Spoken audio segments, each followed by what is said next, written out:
Hegde break తీసుకుంటే offers తగ్గాయి కాబట్టి అనుకున్నారు. కానీ అసలు రీజన్ వేరే ఉంది. పూజా హెగ్డే అంటే ఇంకా బుట్టబొమ్మ అనుకుంటే ఎలా అని ప్రశ్నిస్తోంది. తనలో అద్భుత నటి ఉందని, అందుకే డీ గ్లామర్ రోల్తో తిరిగొచ్చాను అంటోంది. 2-3 ఏళ్ల క్రితం బుట్టబొమ్మ పూజా హెగ్డే రేంజ్ వేరు. పాన్ ఇండియా వైడ్ గా గొప్ప గ్లామర్ క్వీన్ గా వెలిగింది పూజా హెగ్డే. ఒక దశలో టాలీవుడ్ టాప్ క్వీన్ గా మారింది.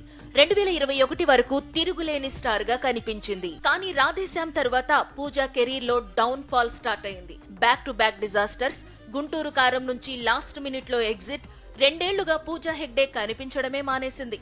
అయితే ఈ సమయంలో బాలీవుడ్, కోలీవుడ్ లో మూవీస్ చేస్తూ వచ్చింది.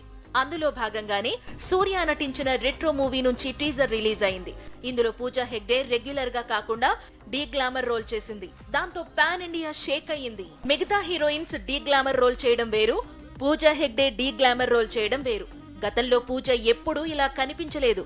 సినిమాలు కాకుండా ఇతర ఈవెంట్స్ లేదా ఫోటోషూట్ సిచ్యుయేషన్ ఏదైనా ఇలాంటి లుక్ బయట పెట్టలేదు.